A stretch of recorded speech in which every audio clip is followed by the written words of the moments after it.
గత 5 ఏళ్లలో దెబ్బతిన్న ఆంధ్రప్రదేశ్ బ్రాండ్ను తిరిగి పొందేందుకు చర్యలు తీసుకుంటున్నామని ఏపీ సీఎం చంద్రబాబు తెలిపారు.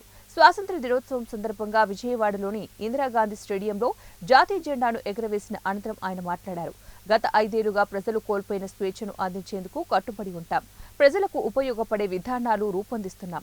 సంక్షేమం, అభివృద్ధి రెండు కళ్లుగా పాలనకు శ్రీకారం చుట్టాం.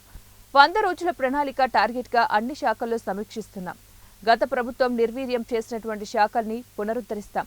1857 కంటే ముందే బ్రిటిష్ దుర్మార్గ పాలనపై తెలుగు నేల తిరుగుబాటు చేసిందని చరిత్రకారులు చెబుతున్నారు.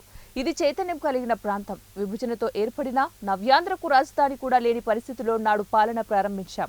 అటువంటి పరిస్థితి నుంచి ప్రభుత్వాన్ని పట్టాలెక్కించాం. మాకున్న అనుభవం, ప్రజల సహకారంతో కొద్ది కాలంలోనే నిలదొక్కున్నాం. 120కి పైగా సంక్షేమ పథకాలతో ప్రజల జీవన ప్రమాణాలు కూడా మెరుగుపరిచాం. ఈజ్ ఆఫ్ డ్యూయింగ్ బిజినెస్ లో ప్రథమంగా నిలిచాం. 16 లక్షల కోట్ల పెట్టుబడులకు ఒప్పందాలు చేసుకుని దేశం దృష్టిని ఆకర్షించామన్నారు. వారి బాధలు చూసి మేనిఫెస్టోకు రూపకల్పన చేశాం. నాడు నేడు అని మాయ మాటలు చెప్పి గత ప్రభుత్వం విద్యా రంగాన్ని తీవ్ర అగాధంలోకి నెట్టేసింది. రంగుల మోజుతో పాఠశాలకు పార్టీ రంగులు వేసుకున్న నాటి ప్రభుత్వం విద్యా ప్రమాణాలకు తిలోదకాలిచ్చింది. ఒక్క టీచర్ పోస్టు కూడా భర్తీ చేయకుండా ప్రభుత్వ విద్యను తీవ్ర సంక్షోభంలోకి నెట్టేసింది.